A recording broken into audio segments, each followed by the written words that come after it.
ইসলামের ইতিহাসের পৃষ্ঠায় রহমতের নবীর হাতে প্রথম কালেমাওয়ালা ব্যক্তি একজন নারী, তিনি হলেন খাদিজা রাদিয়াল্লাহু আনহা। নারীর সম্মান বলে ইসলাম দেয় নাই, এই জন্য জুলাই স্বাধীনের পরেও আবার আম্মা জানেরা রাস্তায় আন্দোলনে নামে। আল্লাহর জাতের কসম, ইসলাম ছাড়া নারীর মর্যাদায় দুনিয়ায় কেউ দেয় নাই, দিতেও পারবে না। নারীদের ইজ্জত বাড়ায় দিছে ইসলাম, মর্যাদা বাড়ায় দিছে ইসলাম।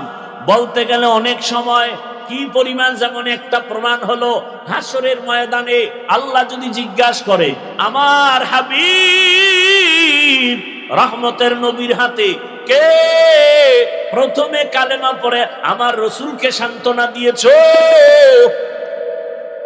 কোন পুরুষ দাঁড়াতে পারবে না, একজন নারী দাঁড়ায় বলবেন, দয়াময় রব্বুল আলামিন হাবিবের হাতে প্রথম ঈমানওয়ালা আমি একজন নারী, খাদিজাতুল কুবরা রাদিয়াল্লাহু আনহা। ও পর্দার আড়ালের আম্মা জানেরা, দুনিয়াতে আল্লাহ যদি জিজ্ঞাসা করে হাসরের মাঠে ইসলামের পতাকা উড্ডীন করার জন্য কে প্রথমে, কেউ সাহস পাবে না, পুরুষেরা চুপ। একজন নারী দাঁড়ায় বলবেন, হে দয়ার মালিক, ইসলামের পতাকা উড্ডীন করার জন্য প্রথম আমি একজন নারী, সুমাইয়া রাদিয়াল্লাহু আনহা। নারীর মর্যাদা আল্লাহ যদি জিজ্ঞাসা করে আমার দিন রক্ষার জন্য আমার রসুলের ভালোবাসা নিয়া প্রথম হিজরতের মতো মর্যাদার পথে কে আগাইছো? কোন পুরুষ দাঁড়াতে পারবে না। একজন নারী দাঁড়ায় বলবেন, হে মালিক,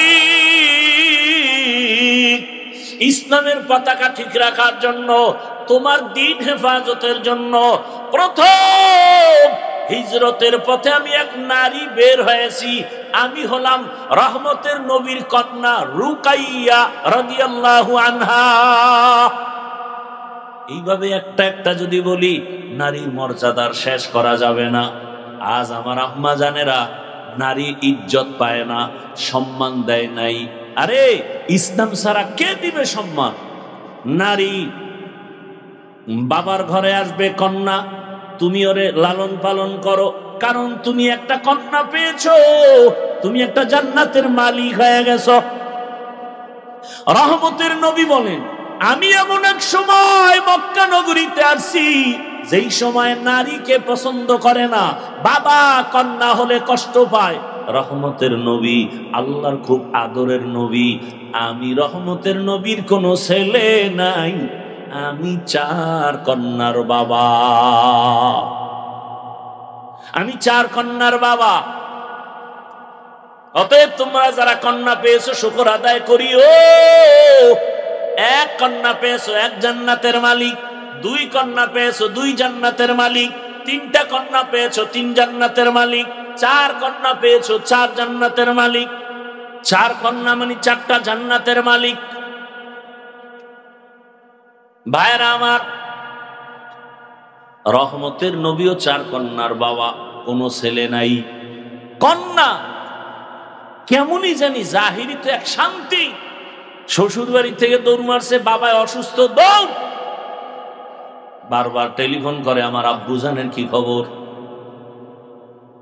চোখের পানি ধরে রাখতে পারে না। আবার যদি শুনে ভাই কষ্টে আছে, বিপদে আছে, অন্য ভাইয়ের টেনশন নাই, বোনের ঘুম নাই, পাগল হয়ে যায়, মা আমার ভাইয়ের খবর কি? আল্লাহ কুদরতের কারিশমা দিয়া রাখছেন, মাইয়ুরিদিল্লাহু বিহি খাইরান ইউফাক্কিহু ফিদ্দীন। আল্লাহ যাকে বেশি মহাব্বত করেন তাকে তাফাক্কুহ ফিদ্দীনের মাকাম দান করেন। বড়রা ছোটকে স্নেহ মায়ার নজরে দেখো, আবার বলে ছোটরা বড়দেরকে শ্রদ্ধার নজরে দেখো। তাহলে বড়রা যদি ছোটকে মায়ার নজরে দেখে কোনোদিন জুলুম করবে না, ছোটরা যদি বড়দেরকে শ্রদ্ধার নজরে দেখে কোনোদিন বেয়াদবি করবে না। খালাকাল ইনসানা মিন আলাক, যেই রব সৃষ্টি করেছেন ইনসানকে জমাট রক্ত থেকে, ইকরা ওয়া রাব্বুকাল আকরাম, পড়ুন আপনার রবের প্রশংসার বিবরণ দিন, বর্ণনা করুন, মহত্ব মর্যাদা বিবরণ দেন। আল্লাযী আল্লামা বিল কলম, যিনি ইলম দান করেছেন কলমের মাধ্যমে। আল্লামাল ইনসানা মা লাম ইয়ালাম, এমন জ্ঞান দান করেছেন যেই জ্ঞান সম্পর্কে ইনসান ছিল অনবহিতদের অন্তর্ভুক্ত। নবীজি বলেন সারা দুনিয়াতে তারাই শ্রেষ্ঠ যারা কোরআন নিজে শিখে অন্যকে শিক্ষা প্রদান করে। কোরআন শিক্ষা দেওয়া নেওয়া, যেমন ডাইরেক্ট কোরআন আলিফ বা তা সা পড়াচ্ছি, আপনি শিখতেছেন, এটাও কোরআন শিক্ষা, এটাও বড় দামি শ্রেষ্ঠ। এই যে আবার কোরআন শিখার জন্য যে অন্য অন্য কিছু বিষয় শিখা হয়, ইলমে সরফ, ইলমে নাহবু, ইলমে বালাগাত, ফাসাহাত, এগুলো কোরআন শিক্ষার অন্তর্ভুক্ত। এই জন্য এদের বলে তালিবুল ইলম। নবী বলেন এদের জন্য দোয়া করে নদীর মাছ, গর্তের পিপিলিকা পর্যন্ত দোয়া করে, কারণ এরা তালিবুল ইলম। তালিবুল ইলম যখন রাস্তা দিয়া চলে, ফেরেশতারা তাদের পাখা বিছায়া দেয়। ওয়া ইন্নাল মালাইকাতা লা তাযউ আজনিহাতাহা লিতালিবিল ইলম।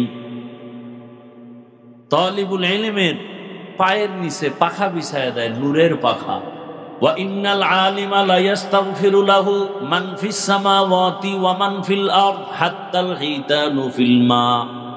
পানির ভেতরের যে মাছ আছে, মাছ, এরাও দোয়া করে কার জন্য? যে বিড়ি টানে। কার জন্য? যে আলিফ বা তা শিখে, ইলম শিখে। কারণ ইলম আল্লাহর দেওয়া ইলম। এই ইলম শিক্ষা করার জন্য আল্লাহ কিছু মানুষ নির্বাচন করেছেন, যারা শিখবে, যারা শিখাবে, এদের মতো দামি জমিনে আর কেউ নাই। যেমন আমরা প্যান্ডেলে বসছি, বয়ান চলতেছে, আমরা কোরআন হাদিসের কথা বলি, আপনারা শুনতেছেন, শিখতেছেন।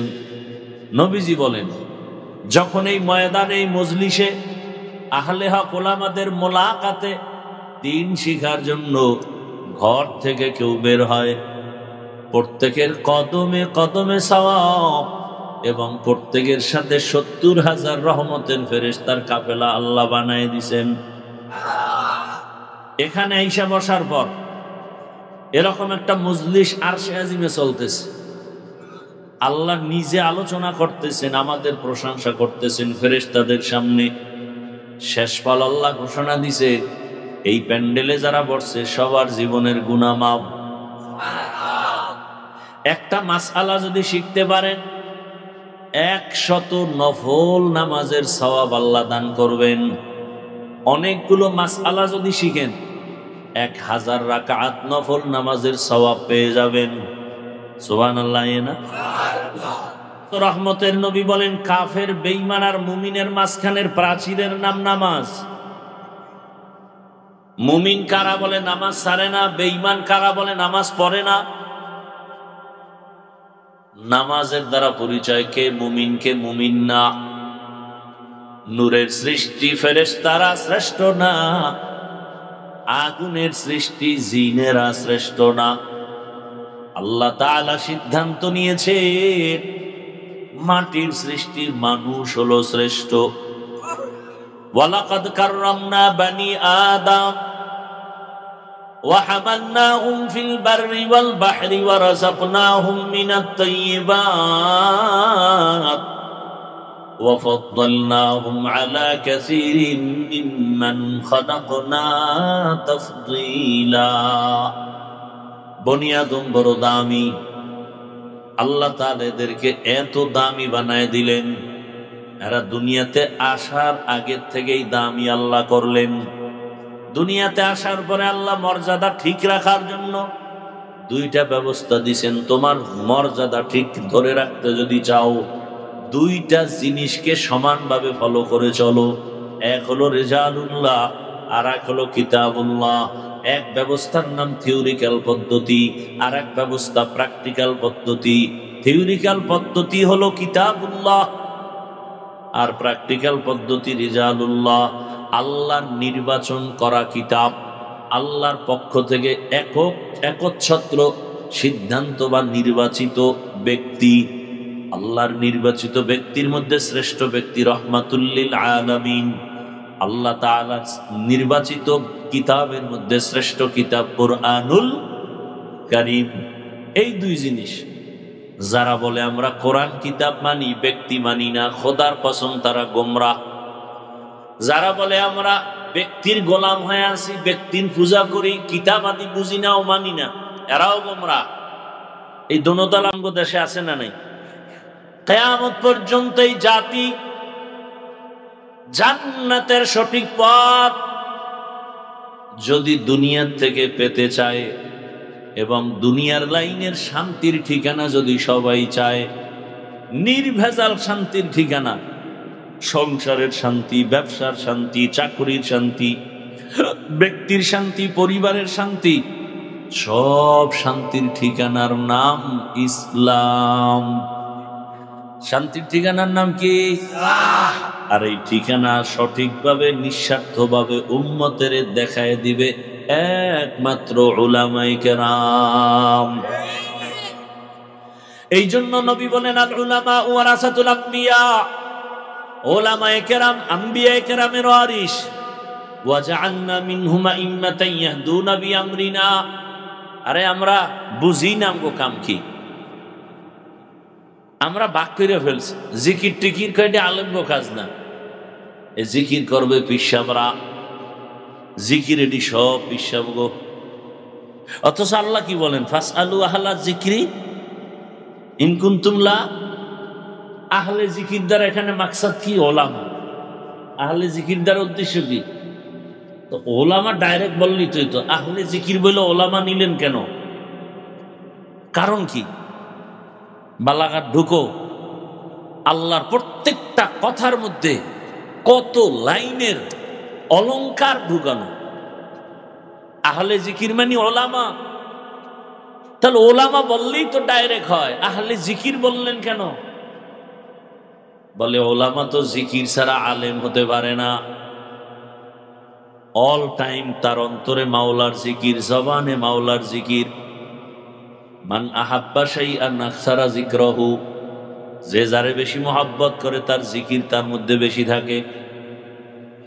উলামায়ে কেরাম এই জাতির ওয়ারিস, এই জাতির ইমাম। কিয়ামত পর্যন্ত জাতি নবী পাবে না, সাহাবা পাবে না, আউলিয়া পাবে না, বড় বড় কাউ ইমাম পাবে না, ইমাম বুখারীকে পাবে না, ইমাম আবু হানিফারে পাবে না। এই জাতি দুনিয়ার লাইনে শান্তির পথ দেখবে। এই জাতি ব্যক্তির জীবনের শান্তি, পরিবারের শান্তি, ব্যবসার শান্তি, চাকরির শান্তি, দুনিয়ার শান্তি, পরকালের শান্তির একমাত্র আয়নাই হলো উলামায়ে কেরাম। উলামায়ে কেরামকে দেখে মানুষ পানি পান করা শিখে, তাকায় থাকে হুজুরে কেমনে পানি পান করে, হুজুরে কেমনে জুতা পরে, হুজুরে কেমনে জামা পরে, হুজুরে কেমনে হাসে। এগুলো সব সাধারণ মানুষ দেখে।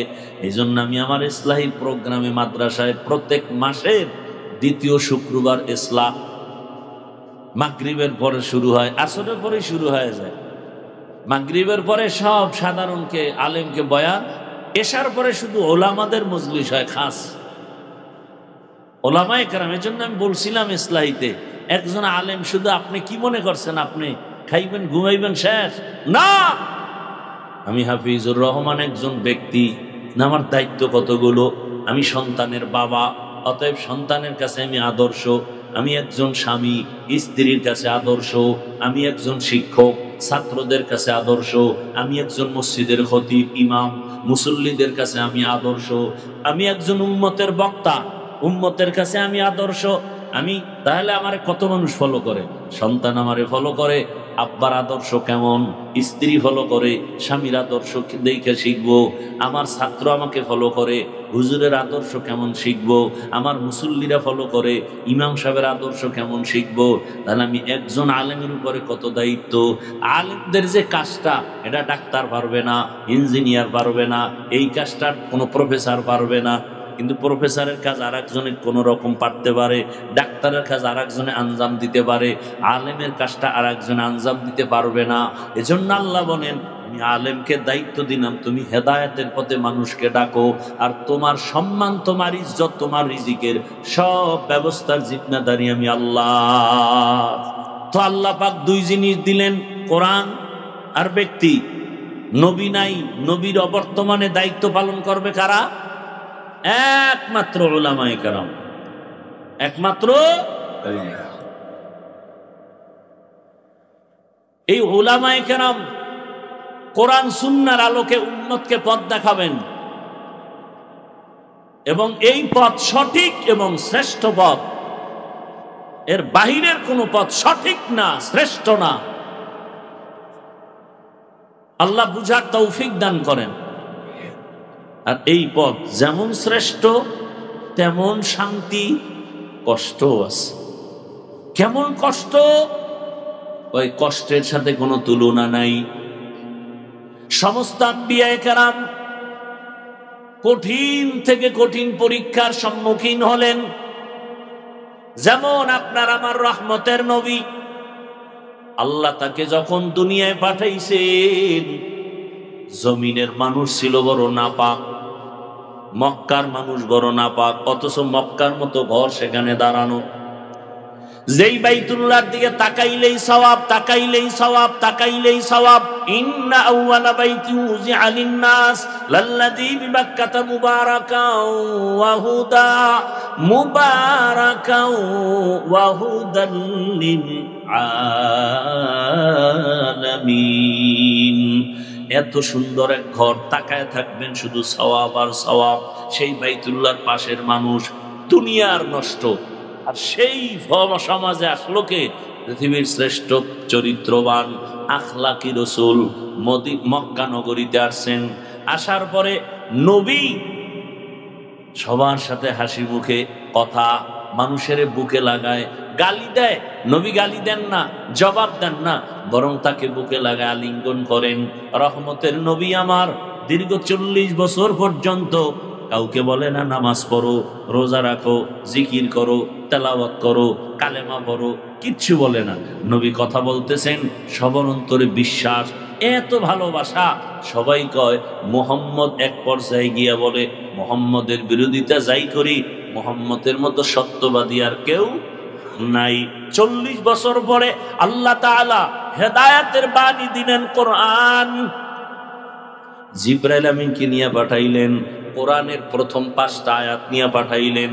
ইকরা বিসমি রাব্বিকাল্লাযী খালাক, খালাকাল ইনসানা মিন আলাক, ইকরা ওয়া রাব্বুকাল আকরাম, আল্লাযী আল্লামা বিল কলম, আল্লামাল ইনসানা মা লাম ইয়ালাম।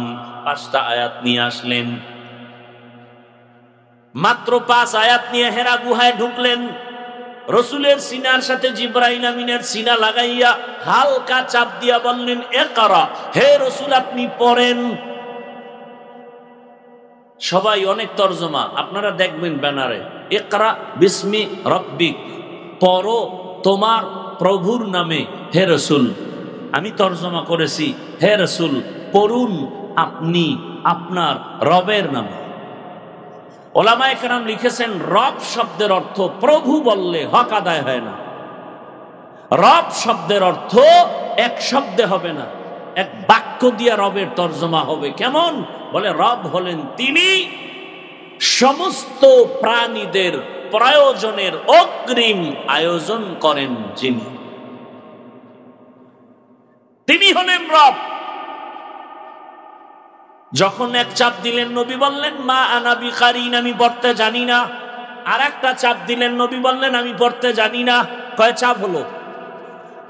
এইবার শেষবারে খুব জোরে চাপ দিছেন। নবী এবার পড়তে জানি না তাও বলেন নাই, পড়তে জানি তাও বলেন নাই, নবী বলেন আমার উপরে মৌতের কষ্ট শুরু হয়ে গেল, সীমাহীন জ্বর, জিব্রাইল চাপ দিয়ে চলে গেল। আমি বের হয়ে গেলাম ঘরে, খাদিজার ঘরে। খাদিজার ঘরে গিয়া নবী বললেন জাম্মিলুনি জাম্মিলুনি, আমাকে কম্বল দিয়ে আবৃত করে নাও। কম্বল দিয়া খাদিজা আবৃত করে নিছেন। নবী সব ঘটনা শুনাইলেন। শুনাইয়া এরপর নবী গুনগুন করে কান্না করেন। খাদিজা বলেন ইয়া রাসূলুল্লাহ, আপনি কাঁদেন কেন? হ্যাঁ বুঝতে পেরেছি, আপনার তো মা নাই, আপনার তো বাবা নাই। আমি 2 স্বামী বিদায়ের পর একাধিক সন্তানের মা হইয়া এরপরে আপনার ঘরে আসছি। আপনার কোনো ভয় নাই, কোনো পেরেশানি নাই। আপনি ভাবতেছেন ঘর ওলি যদি আপনাকে সাপোর্ট না দেয় তাহলে দাওয়াতের ময়দানে কিভাবে যাবেন? এর মাঝখানে অনেক কথা। রহমতের নবীকে এই ঘটনার পরে খাদিজাতুল কুবরা চলে গেলেন তার চাচাতো ভাই ওয়ারাকা বিন নাওফেলের কাছে। গিয়ে কয় দেখেন রহমতের নবীর এই হালাত। তিনি ইনজিলের বড় হাফেজ, সব কিছু ডিটেল জানায় দিলেন। হ্যাঁ আপনি তো সত্য নবী, ইনজিলে ভবিষ্যৎবাণী দেওয়া আছে। সর্বশেষ রহমতের নবী আম্মাজান খাদিজা সাপোর্ট দিয়ে কালেমা পড়ে মুসলমান হয়ে গেলেন, ঈমান এনে ফেললেন। রহমতের নবী আমার 40 বছর পরে কোরআন পাইলেন, মাত্র 5 আয়াত। 3 বছরে জিব্রাইল আর আয়াত নিয়ে আসে না। এরপরে আবার আসলেন ইয়া আইয়ুহাল মুদ্দাসসির কুম ফাআনজির ওয়া রাব্বাকা ফাকাব্বির ওয়া সিয়াবাকা ফাতাহহির। এইভাবে অল্প অল্প করে কোরআন আসতে লাগছে কয়দিন? 23 বছর লাগছে। কার কাছে? সৃষ্টির শ্রেষ্ঠ মহাব্যক্তি, যার জেহেনের তুলনা নেই, জ্ঞানের তুলনা নেই, তার কাছে কোরআন আসতে লাগছে কয়দিন? আর সেই কোরআন আপনি রাইতে হইরা মুফাসসির, রাতারাতি হইরা মুফাসসিরে কোরআন। ও ভিজিটিং কার্ডে লিখতে তো 200 টাকার বেশি লাগে না। হ্যাঁ, মুফাসসিরে কোরআন এত সোজা। খালি আলিফ লাম মিম এই 3টা অক্ষরের ব্যাখ্যা। হ্যাঁ না একা আমি কিচ্ছু জানি না। ওয়াল্লাহু আলামু বিমুরাদিহি বিযালিক, আমি সারেন্ডার, আমি অজ্ঞ, আমি মূর্খ। আল্লাহ কাছে এত ভাল পারো কেন যে বহুত কিছু কামাইছো? এত এলেমের বাহাদুরি করো তো আলিফ লাম মিমের ব্যাখ্যা কর। হ্যাঁ নাকি আমি কিচ্ছু পারি না। তো প্রথম দরজায় আটকে গেলি। কোরআনের প্রথম দরজায় তুমি সারেন্ডার হয়েছো যে আমি আলিফ লাম মিমের অর্থ জানি না। ওদিক দিয়ে আর এক দলে ফতুয়া মারতে আছে ইউটিউবের মধ্যে, অর্থ না যাই না পড়লে লাভ নাই। জ্বালা কি একদিক দেয়া। এখন এর জিজ্ঞান দরকার আলিফ লাম মিমের অর্থ কি বলেন? পারি না। আপনার আব্বারে জিজ্ঞান কবরে গিয়া, বাপেও পারে না। তাহলে পড়লে লাভ নাই। এই ফতুয়া কেন? অথচ নবী বলেন 1 অক্ষর পড়ো 10টা নেক। কয়টা নেক? আল্লাহর কোরআন শুধু তাকায় দেখো সওয়াব। কোরআনের লাইনে লাইনে আঙ্গুল টানো সওয়াব। দেখা দেখা কোরআন পড়বা, মরণের আগে চোখের পাওয়ার নষ্ট হবে না। মুসলমানের ঘরে কোরআন নাই। অনেকের ঘরে কোরআন আছে, 15-20 বছর হয়েছে, একদিনও খুলিয়াও দেখে না ভেতরটা কেমন। বড় আফসোস। আল্লাহর রসুলের কাছে কোরআন আসার সূচনা কত কঠিন। নবীর মরণের কষ্ট। আচ্ছা আল্লাহ নিজেই বলেন নবী আপনার কষ্ট করা লাগবে না। লা তুহাররিক বিহি লিসানাকা লিতাআজালা বিহি ইন্না আলাইনা জামাআহু ওয়া কুরআনা। আমি কোরআন আপনার সিনায় জমা করে দিব, কষ্ট করা লাগবে না। অথচ সেই 5 আয়াতের জন্য নবীর এমন জোরে চাপ দিল, জ্বর উঠে গেল। নবীরে কষ্ট দিল কেন? আল্লাহ এমনি দিতেন, আবার চাপ দিলেন কেন? দিলেন 3বার চাপ দেওয়া হলো কেন? আবার প্রথম 2 চাপে নবী বললেন আমি পড়তে জানি না। 3য় চাপে নবী পড়তে জানি না বলেন নাই, তবে চুপ থাকলেও তো পড়ার উপরে সমর্থন আছে, আছে না নাই? নবী পড়তে জানি না বললেন কেন? এর এক জবাব হলো জিবরাইল আমিন রেশমি রুমালে লেখা আয়াতগুলো আল্লাহর পক্ষ থেকে ধইরা বলে ইকরা, নবী আপনি পড়েন। নবী তো উম্মি, দেখা পড়তে পারেন। নবী বলেন মা আনা বিকারিন, আমি পড়তে পড়তে নবী জানেন না মানে কি মূর্খ? নবী পড়তে জানেন না কথার অর্থ দুনিয়ার কারো কাছে রসুল পড়া শিখেন নাই। কার কাছ থেকে? আল্লাহর পক্ষ থেকে রসুল শিখছেন সব। দেখে দেখে নবী পড়তে পারেন না। তৃতীয় চাপে রসুল পারি নাও বলেন নাই, পারিও বলেন নাই, বরং রহমতের নবী সমর্থন দিলেন। এমনি তো একটা কথা এখানে থাকে, একটা ছেলে কিচ্ছু পারে না, ওরে আইনা পড়ে, এই বলো বাবা আউযু, ও কয় কি আউযু, বলে বিল্লাহি। বাচ্চাটাও কি বলে?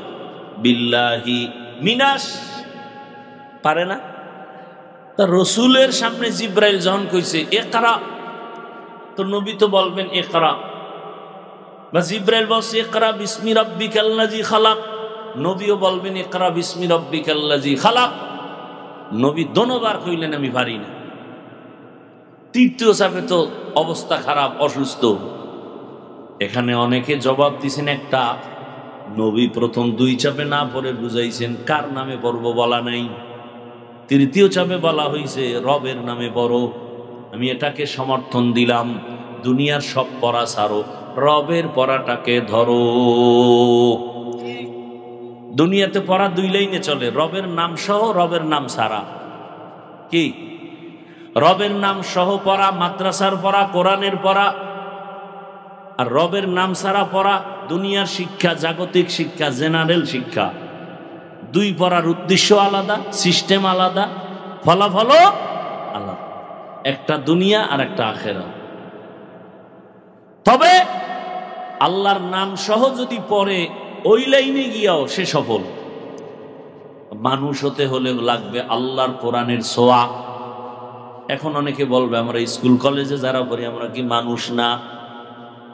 তুমি মানুষ কি না, না অলুমান?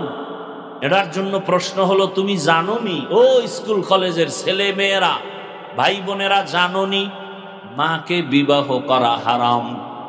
জানেনি? বলেন না কেন? জানে। বিয়া ছাড়া সন্তান জন্ম দেওয়া হারাম, জানেনি? যদি বলেন জানে, তাহলে আমার জবাব হলো তারা মানুষ। কিন্তু প্রশ্ন আবার থেকে যায়, কি ওরা যে জানলো মাকে বিবাহ করা হারাম, বিয়া ছাড়া সন্তান জন্ম দেয়া হারাম, এটা কি কলেজের বই ভইরা জানছে? হ্যাঁ, অবশ্যই কোনো না কোনো ভাবে আল্লাহর কোরআনের ছোঁয়া পেয়েই জানছে। তাহলে ফাইনাল অ্যান্সার কি? মানুষ হওয়ার শিক্ষাই হলো কোরআনের আলোর শিক্ষা। কোরআনের ছোঁয়া ছাড়া মানুষ হওয়া যায় না। এই জন্য ডাক্তার নামাজ পড়ে কেন? তাবলীগের ছোঁয়া লাগছে, খাঁটি আল্লাহওয়ালার নজর লাগছে, কোরআন পড়তে পারে, এই জন্য সে ডাক্তার হইয়াও নামাজ পড়ে, ইঞ্জিনিয়ার হইয়াও নামাজ পড়ে, কলেজের প্রফেসর হলেও নামাজ পড়ে, উকিল হইয়াও নামাজ পড়ে, চাকরি করে নামাজ পড়ে, র্যাব আর্মি পুলিশ বিডিআর হইয়াও নামাজ পড়ে, ওসি ডিসিএসপি হওয়ার পরেও নামাজ পড়ে। কেন? বলে কোরআনের ছোঁয়া লাগছে, তাবলীগের মাধ্যমে, আল্লাহওয়ালাদের মাধ্যমে, আলেম ওলামাদের মাধ্যমে। আর যেই লাইনের পড়া ওখানে তো কোরআন নাই, বরং আন্দোলন আর স্বাধীনতার পরেও শিল্পী পাঠাচ্ছে স্কুলে, প্রাইমারিতে গান শিখাবে। কি? কোরআন শিখাবার শিক্ষক নাই, আর নতুন আবার আন্দোলনে নামো। বারবার আন্দোলন করলে স্বাধীন করলা কি? বুঝে ফেলেছি এই স্বাধীন হবে না, নতুন একটা স্বাধীন করতে হবে। যেই স্বাধীন হলে দেশ ঠান্ডা হবে, ওই স্বাধীন হবে ইসলামের স্বাধীন। কিসের স্বাধীন? এই একটা স্বাধীন বাকি আছে, এটা কিসের স্বাধীন? এই ইসলামের স্বাধীন না হওয়া পর্যন্ত এই জমিনে শান্তি আসবে সম্ভব? রাগ করতেছেন না? আল্লাহ হেদায়েত দান করুন। স্বাধীন হয়েছে, এখনো অজে বাধা কেন? আর জনগণের বইলে দিছি, যে বাধা দেয় ওর নাম ঠিকানা ভিডিও করে আমি বলছে দাও, ওই জালেমের সাইজ করার জন্য আন্দোলনে নেমে যাবো আবার। আল্লাহ হেদায়েত দান করুন।